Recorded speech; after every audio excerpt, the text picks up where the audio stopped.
अजीज दोस्तों नमस्कार। अजीज दोस्तों, अफ़गानिस्तान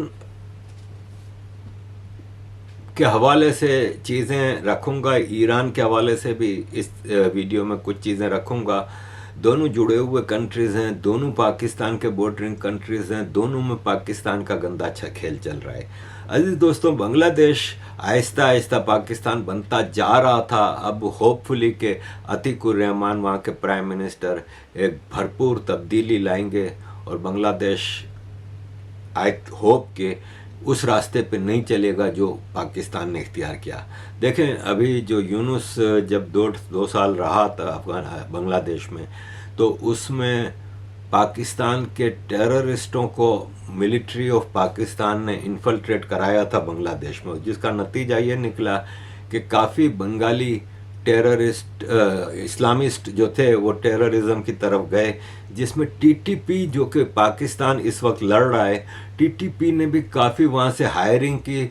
सुना है कि तकरीबन 100 बंगाली फाइटर टीटीपी में गए थे और 4 तो वो पाकिस्तान के साथ झड़पों में मारे भी गए हैं। और बांग्लादेश के एक देवबंदी लीडर ने जुम्मे की नमाज के बाद अपनी सपोर्ट का ऐलान किया है तालिबान के लिए और पाकिस्तान को कंडेम किया है कि वो अफ़गानिस्तान पे क्यों हमला कर रहा है। देखिए अजीज़ दोस्तों, पाकिस्तान आर्मी है ना, उसकी हिस्ट्री रही है ऐसी कि पाकिस्तान आर्मी को वार क्राइम्स ट्रिब्यूनल में मस्ट खड़ा कर दिया जाना चाहिए। ख़ास तौर पे आपने देखा था 71 में जो बांग्लादेश में जो इन्होंने किया था वो किसी वार क्राइम से कम नहीं थे। बोस्निया में सर्बिया वालों ने जो हमले किए उसको बाकायदा वार क्राइम ट्रिब्यूनल कायम करके दी हैग हॉलैंड में इंटरनेशनल कोर्ट ऑफ जस्टिस के उस ट्रिब्यूनल ने वार क्राइम्स में सजाएं दी उन सर्बिया के जनरलों को और पॉलिटिकल लीडर्स को। तो पाकिस्तान को क्यों बचाया जाता है हमेशा से? अब देखें, इस जंग में भी अफगानिस्तान के साथ अफगानिस्तान की कोई मिलिट्री इंस्टॉलमेंट्स नहीं है जैसी पाकिस्तान के पास है। मिलिट्री एयरपोर्ट्स हैं, सब कुछ है, पाकिस्तान के स्टॉक पाइल्स हैं, GHQ फलाने। अफगानिस्तान में ज़्यादातर सिविलियन एरियाज हैं। अफगानिस्तान के फाइटर्स जो तालिबान के हैं वो गोरिल्ला वारफेयर वाले हैं। गोरिल्ला वारफेयर में आपका कोई ठिकाना नहीं होता।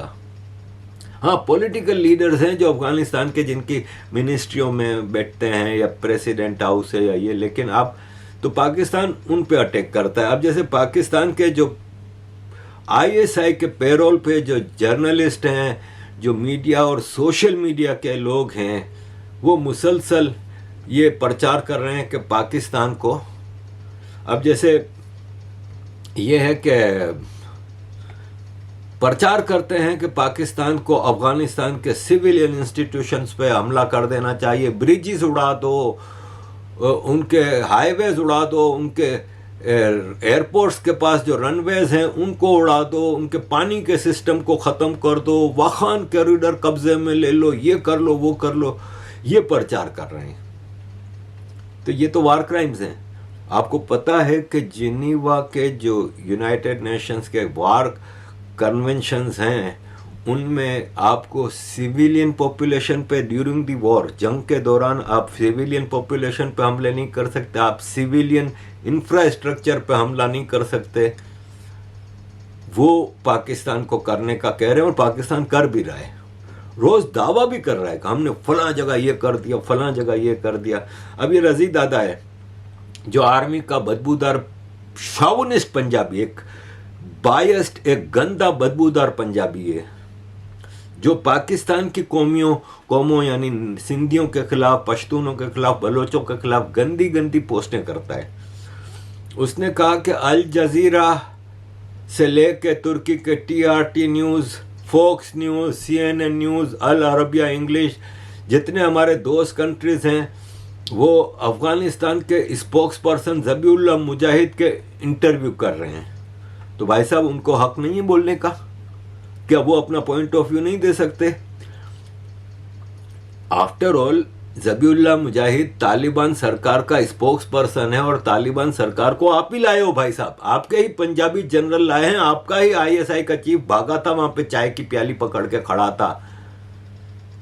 तो फिर इसी तरह ये फवाद चौधरी डब्बू जो आर्मी के साथ, हर जनरल के साथ लेट चुका है उसके बिस्तर में, इसकी हिस्ट्री रही है, ये हर सरकार में रहता है।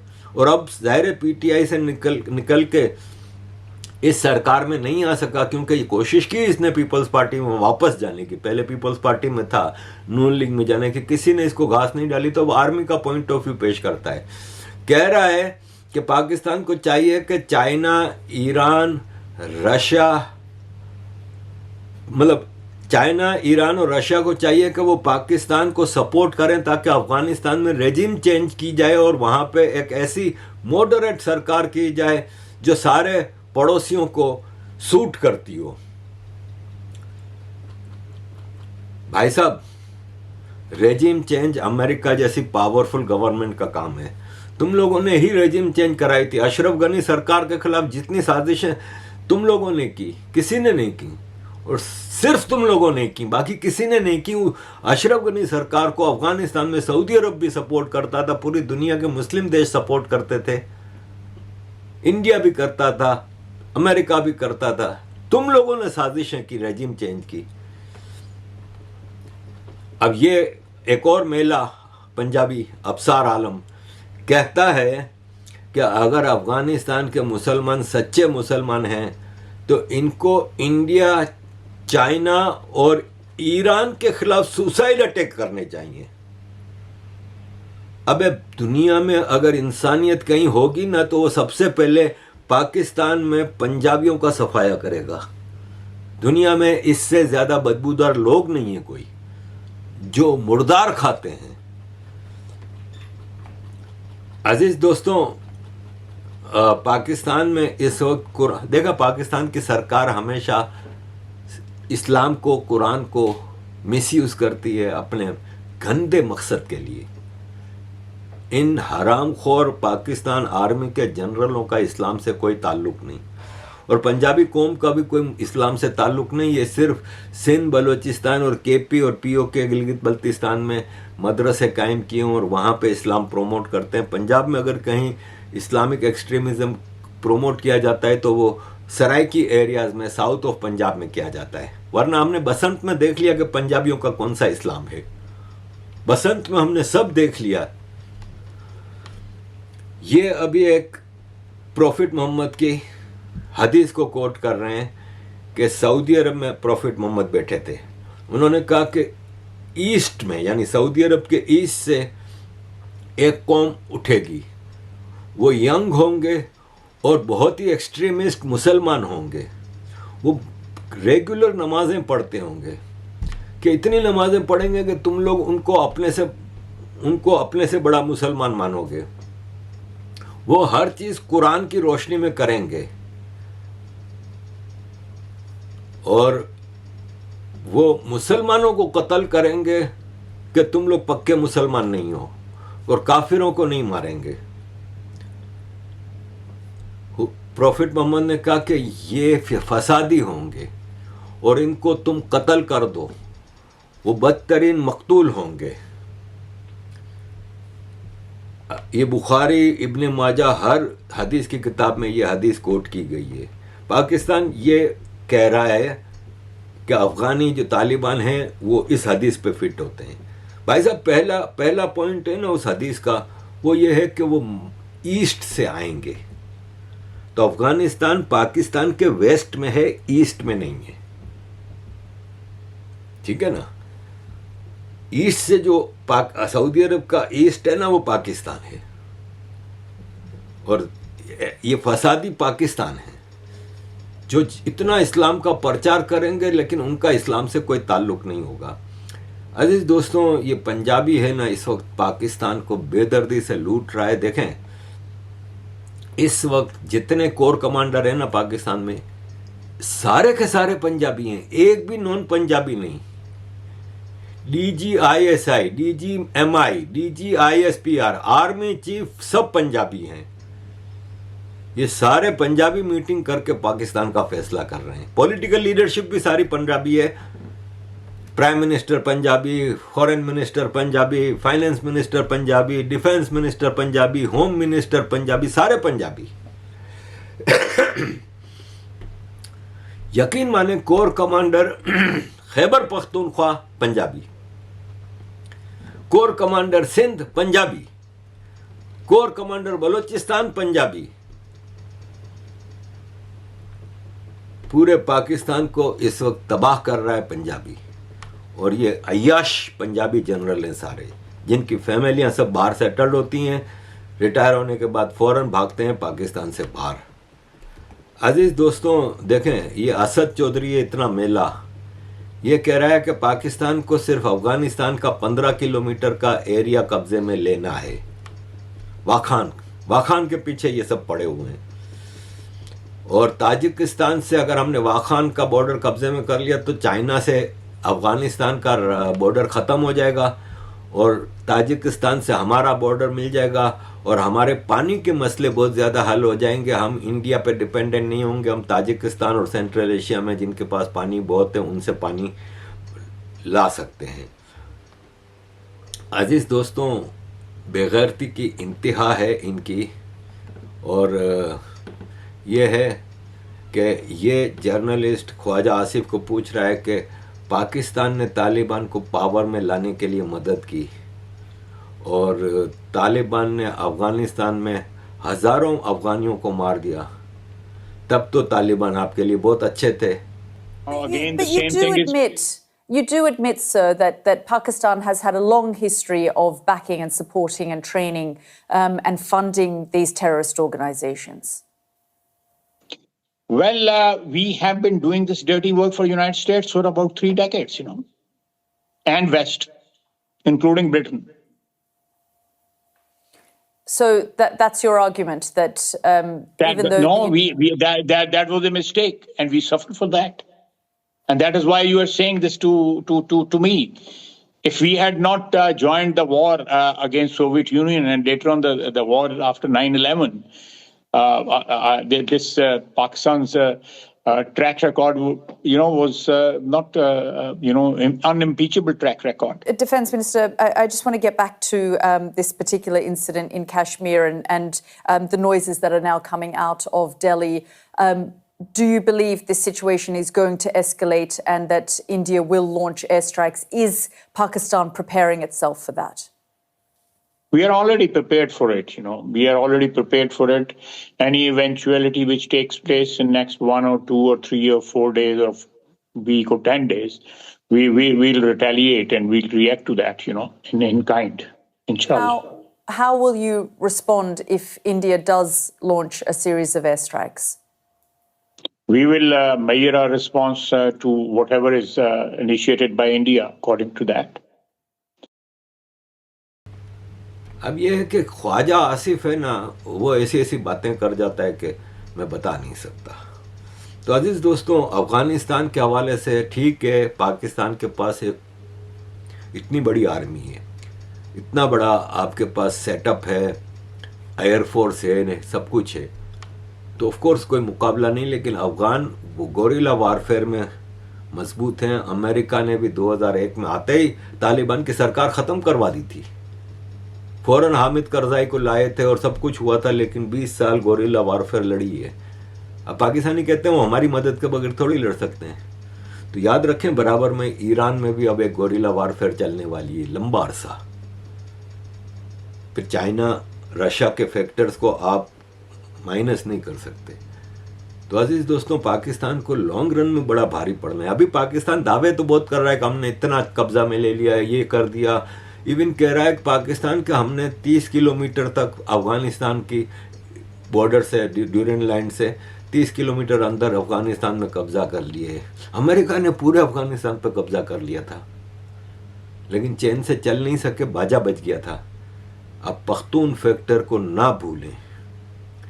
बाबा वली खान, जो कि बाचा खान के बेटे थे, उन्होंने आपको उसी वक्त कह दिया था जब आपने अफ़गानिस्तान के मामले में 79 में पड़ गए थे कि क्या कहानी है। उन्होंने कहा था ये जिहाद तुम लोग जो क्रिएट कर रहे हो ना, वो पाकिस्तान का बाजा बजाएगा, और आज यही हाल है। मैंने उस दिन फले रहमान को कहा, मैंने कहा हम कहते हैं कि जंग है रूस और अमेरिका का, रूस कहते हैं मेरे 13,000 फौजी मरे, 22,000 जख्मी हुए। अमेरिकन कितने मरे? एक भी नहीं। अमेरिका की जगह कौन मरा? मैंने कहा आप मुल्लाओं की बरकत से आपने 15 लाख अफगान मुसलमानों का खून क्या अमरीकी मफादात के खातिर।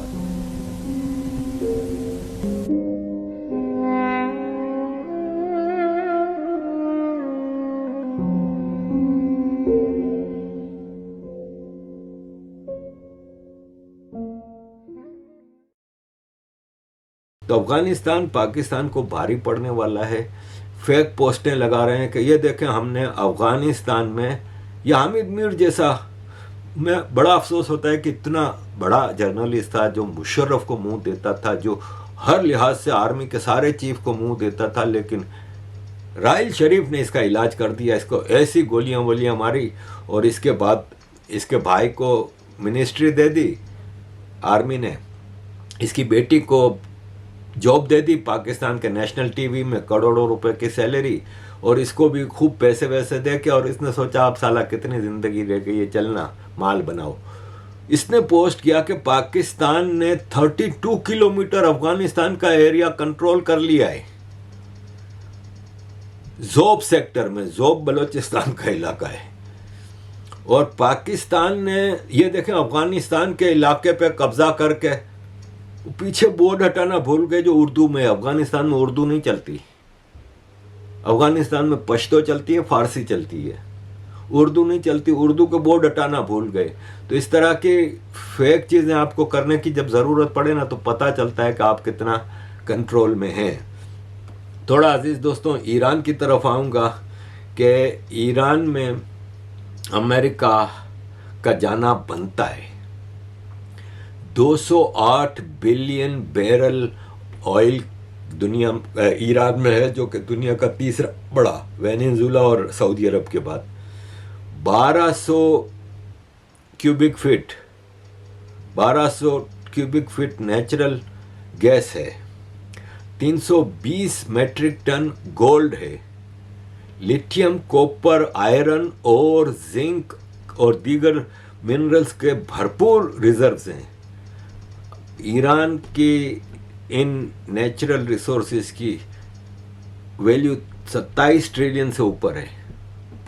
अब आप इस वक्त देखें, वेनेजुला सबसे बड़ा ऑयल प्रोड्यूसर अमेरिका के कब्जे में, सऊदी अरब अमेरिका के कब्जे में, ईरान अमेरिका के कब्जे में, इराक अमेरिका के कब्जे में, कुवैत, कतर, इमारात, ओमान सब अमेरिका के कंट्रोल में।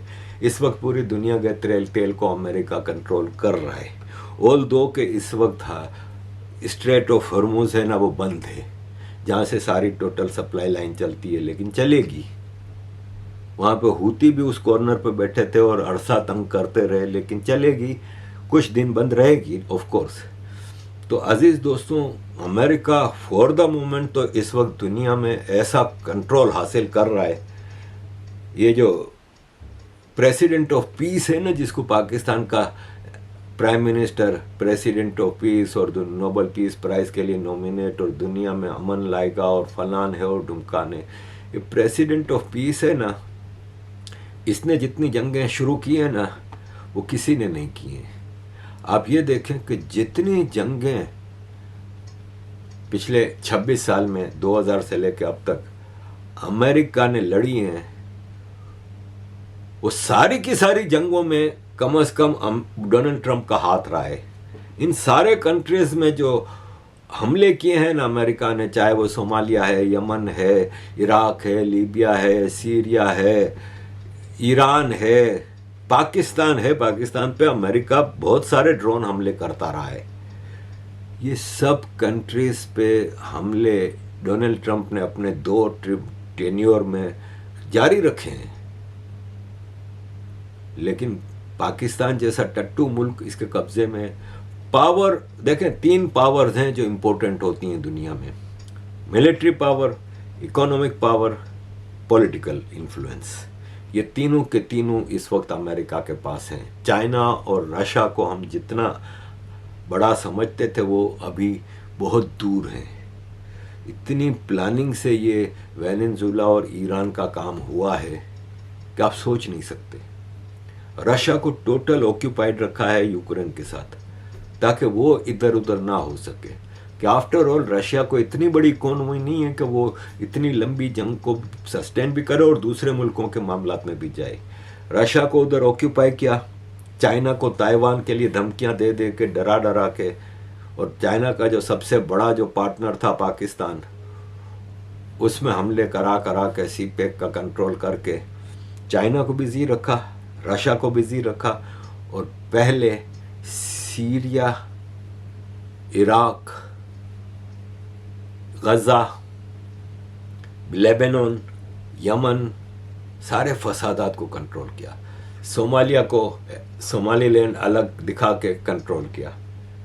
इसके बाद वेनेजुएला पे आए। रशिया चाइना मुंह देखते रहे, ना सीरिया में कुछ कर सके, ना इराक में कुछ कर सके, ना सोमालिया में, ना यमन में, ना लेबनान में, ना गजा में, कुछ नहीं कर सके। फिर वेनेजुएला किया, इसके बाद अब ईरान पे आए। ईरान का ये फ़ायदा है कि ईरान में इतनी जल्दी इनकी चीज़ें कंट्रोल में नहीं आएंगी, क्योंकि ये वापस मैं कह रहा हूँ कि अमेरिकन आर्मी ईरान में नहीं जाएगी, किसी सूरत में नहीं जाएगी। भेजनी पड़ी तो जैसे गजा के लिए एक इस्लामिक फ़ोर्स बनाई है, वैसे एक इस्लामिक फ़ोर्स बना के भेजें तो भेजें। भाड़े के इस्लामिक जो फौजी बहुत मिल जाएंगे, लेकिन खुद नहीं उतरेंगे। ईरान में एक लंबी सिविल वार आएगी, ये अमेरिका के थिंक टैंक्स को अच्छी तरह पता है, और वो उसको कंटिन्यू करेंगे।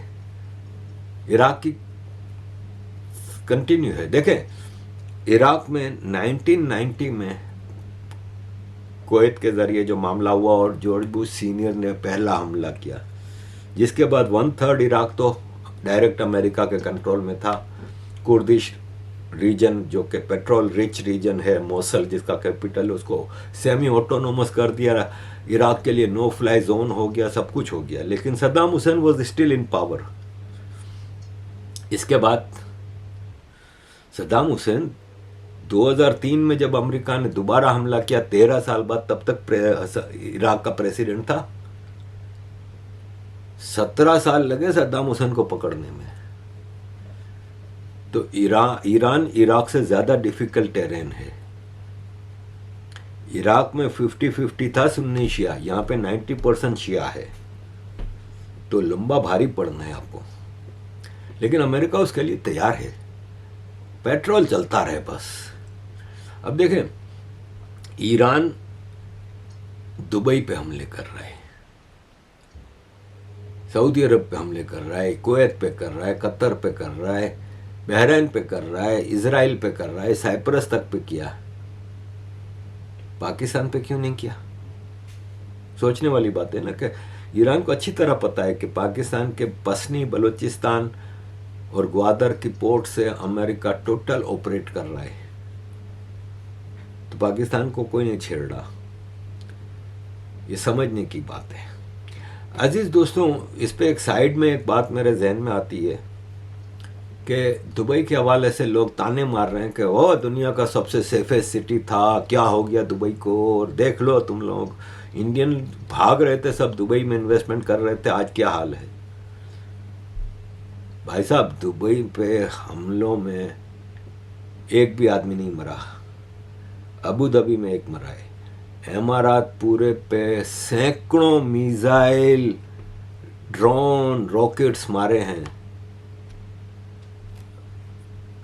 बुर्जुल खलीफा 7 स्टार होटल तबाह कर दिया। अबे तबाह नहीं किया, साइड पे एक ड्रोन का डेबरी गिरा था, उसे आग लगी, खत्म, फौरन बुझा दिया। दुबई में फौरन सिक्योरिटी फोर्सेस ने हर जगह पहुंच के, एयरपोर्ट तबाह हो गया, फ्लाइटें रुक गई। तो फ्लाइटें तो भाई रशिया यूक्रेन वार में भी रुकी थी, फ्लाइटें तो हर जंग के दौरान रुकती हैं।